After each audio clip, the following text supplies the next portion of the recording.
Welcome everyone to this year's assembly of National Stress Awareness Week. This year, National Stress Awareness Week will take place from the 3rd to the 7th of November.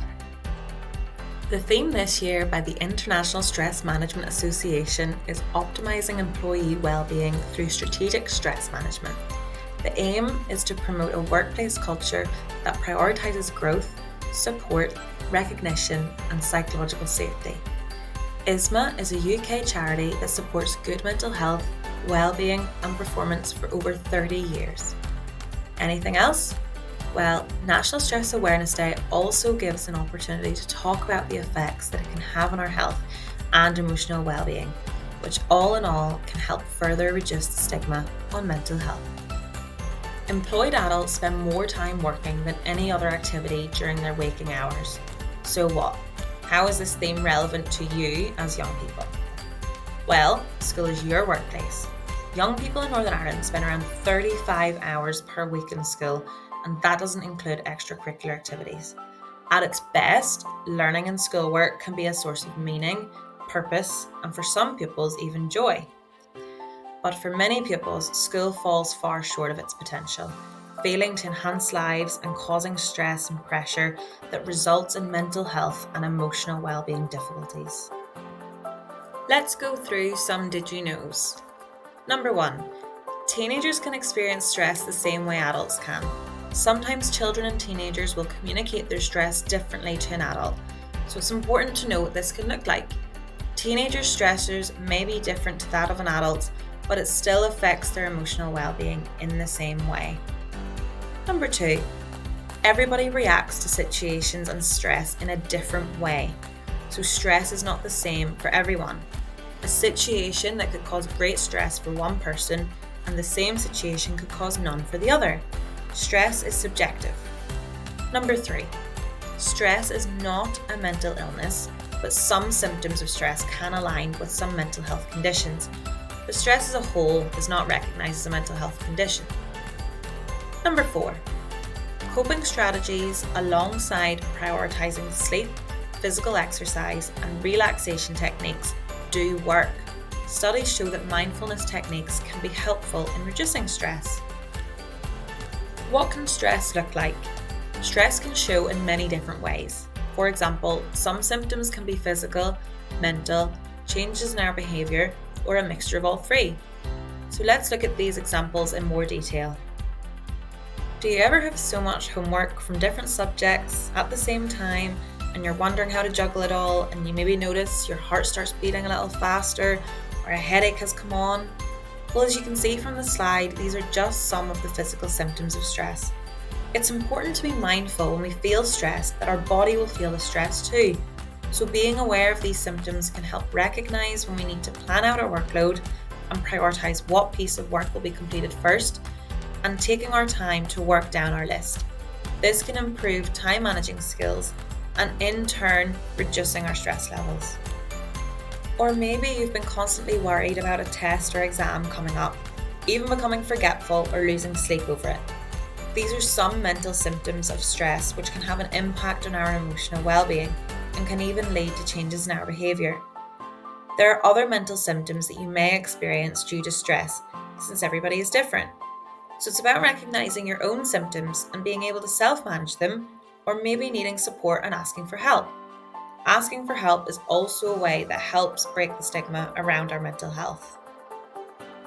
It makes sense that we might feel really tired at the end of the day, or we want to go home and do anything other than more schoolwork when we're spending most of our day in school. Feeling tired might make us irritable and become more snappy. If we have lots of homework to do, we might avoid doing it, and then we get into bother with our teacher, and then more work piles up because you're trying to catch up, and then you begin to feel really, really stressed. This is because you've behaved in a certain way, responding to the stress. People behave differently when they feel stressed. Being snappy, avoiding our tasks, are some behaviours that we might engage in to deal with the stress. When we feel a certain way, we then respond with behaving in certain ways. When we feel stressed, we can slide into unhealthy behaviours that are short-lasting to try and reduce the stress. But in the long term, this will just make us feel more stressed. That's why it's helpful to become aware of those behaviours and be able to engage in more helpful behaviours which will keep our stress at a manageable and low level. For example, getting the homework done sooner rather than later. Remember, if you feel like things are getting out of control, ask for help. What are the stats telling us? Mental symptoms of stress can be so significant that in some cases it can lead to mental health issues. Did you know that 56% of 15 to 18-year-olds sitting exams had trouble sleeping?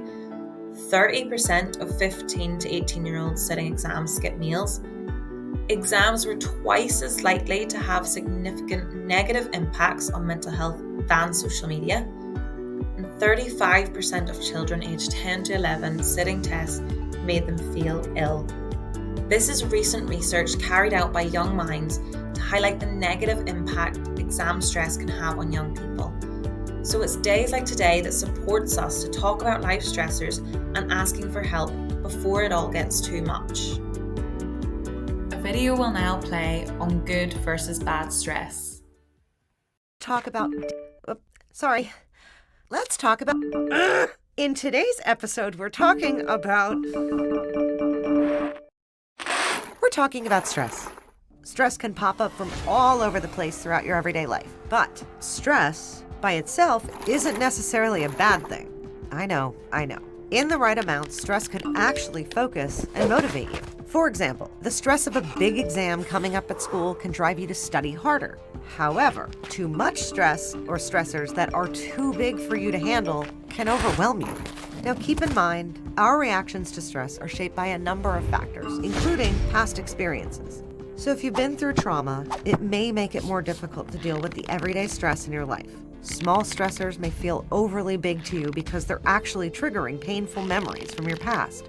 If you think this might be the case, a therapist can help you work through those feelings and develop strategies for handling them. Now, understand that stress is unavoidable. It's just a part of being human. But as humans, we also have the ability to manage our stress, allowing good stress to motivate us while developing strategies to deal with the more toxic stress. Some of those strategies include things like planning your day, eating healthy foods, and exercising regularly, practicing deep breathing, getting a good night's sleep, asking for help from friends, family, and teachers when needed, as well as speaking with a therapist or mental health professional. Remember, everyone reacts to stress differently, so it's important to find the coping strategies that work best for you. There will always be some amount of stress in your life, but the key is how you react to it. Managing stress is a skill, just like any other. The more you work at it, the better you'll get. And in time, you'll find yourself so much better equipped to handle the events that life throws at you. Okay, we've reached the point where I'll highlight the positives of stress. Like if you're getting chased by a bear in the woods, stress would be your best friend. Stress is something everybody feels, particularly when dealing with life changes or challenges. But this can be useful because it helps us focus on a task that needs our attention. It motivates us to achieve goals. It promotes resilience and helps us to problem solve. It can promote personal growth by pushing us out of our comfort zone and learn more about our weaknesses and capabilities. It can strengthen relationships by bringing people together in times of need and therefore creating deeper bonds. Even short moments of stress, for example on an exam, can actually help improve mental performance and memory. But even with the positives of stress, what if it all gets too much? There are coping strategies that you can use. Let's see what these are. Starting off with deep breathing. I'm sure a lot of you will have heard to take a deep breath or breathe slowly at times of stress or if you're feeling a bit overwhelmed. Deep breathing is so common because it works. It allows a lot of oxygen to enter the body quickly, releasing a calming feeling in the body as it slows our heart rate down. Mindfulness is about being fully present in the moment you're in. When you feel your mind wandering into future worries or stress that you may not be able to control right now, it's important to catch those thoughts and remind yourself to focus on the moment you're in right now and be fully engaged in the present. This takes practice. Physical exercise can be different for everybody. This doesn't mean completing a marathon, but any physical movement will help to reduce the stress. This is because it releases the feel-good chemicals in our body known as serotonin, endorphins, and dopamine. Schoolwork and life can sometimes feel very overwhelming, And a way to reduce this is by taking regular breaks from your workload to recharge and allow yourself to relax. The Pomodoro technique is a useful coping strategy which entails working for 25 minutes and then having a 5-minute break. The break can involve your breathing techniques, being mindful, or standing up and having a big stretch. Staying connected with other people is vital for our emotional well-being. If you feel stressed and are able to talk through it with a friend, a trusted adult, or a staff member in school, it can help to process what is causing the stress and even giving your body sensations of weightlessness by eliminating physical tension in your body. As people, we all have our preferences in life, and most of the time we know the basic things that make us feel good. In times of stress, engaging in our hobbies or interests like listening to music, making art, dancing, gaming, it can all reduce our stress levels and boost our mood. Here we have our Take 5 Steps to Wellbeing, and this includes 5 steps that can help with our mental and physical well-being, including stress. This is how they can reduce and manage stress throughout our day-to-day life. The first one being connect. Connecting with friends, family and neighbours at home, in school, and or the local community can help support and enrich you if you feel stressed. Being active. We know that our body holds stress, so being active is a way to reduce the feelings of stress. Exercise makes us feel good, especially an activity that's enjoyable and that suits you. Taking notice. When you start to feel overwhelmed with stress, it's important to stop, pause, and take a moment to look around you. What can you see, feel, or even taste? Keep learning. If we're getting stressed with a particular task, it's a good idea to take a break and engage in something new, or rediscover a new hobby. Set a challenge that's going to be enjoyable for you. The last step is give. By doing something for a friend or a stranger, like a smile or volunteering, can be rewarding and help build connections with others. So when you're stressed, you gain perspective and build on your resilience to your stress. And here you have more services if you need to seek some more support.